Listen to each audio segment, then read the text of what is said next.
Front row MMA here at Ultimate Impact Fight Night with the winner of the second fight of the night, an amateur K1 fight, Sammy Donnelly. Sammy, was that a case of technique versus aggression to start with? It seemed in the first round she just tried to bully you a little bit, but you stuck to your game plan. Is that a fair summation of this fight? Yeah. And she was throwing lots of wide looping shots. You were firing a lot of shots straight down the middle and following up with wicked knees to the stomach. Was there a game plan coming into this fight, or was it kind of just reacting to what was happening? Just a good trainer, really. I'm in training, I never use knees, but all night he's been drumming it into me near. Well, every chance you got, you hooked around her and you were driving some sharp knees into her abdomen. It seemed to me you gassed her out. Could you feel her tiring as the fight progressed? Yeah, you could see it as well. I mean, it was knackering, I was tired as well, but she was giving it away. I was tired watching you. Yeah. How pleased are you with this performance? Really happy, really happy. And for plebs like me, I'm more MMA based. Can you quickly explain the difference between an amateur K1 fight and a pro? It doesn't seem like striking wise there's much difference at all. I don't know, to be honest with you. Oh, that's fair enough. I'm not the only one.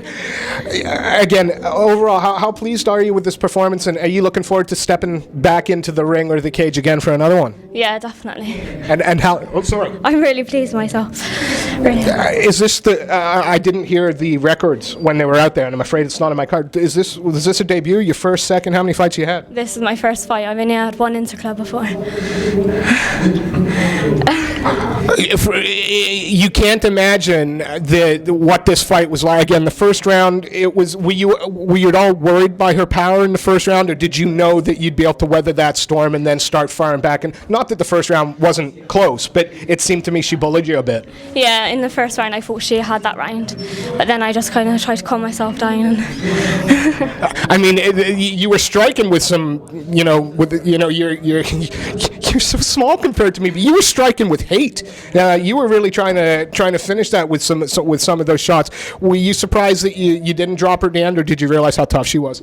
I knew she'd be tough. I didn't think she'd be that tough, so yeah. I've got to say, for somebody who's not naturally a kickboxing fan, watching fights like that is going to make me a kickboxing fan very, very quickly. Before we let you go, is there anybody you want to give a shout out to, or anybody you'd like to thank? Yeah, I'd like to thank Lee Badman, Lee Paddock, and Jake for all my training. Thank you so much for coming to see us so quickly after your fight. It was a pleasure to watch you, and we can't wait to see you fight again. Thank you. Thanks.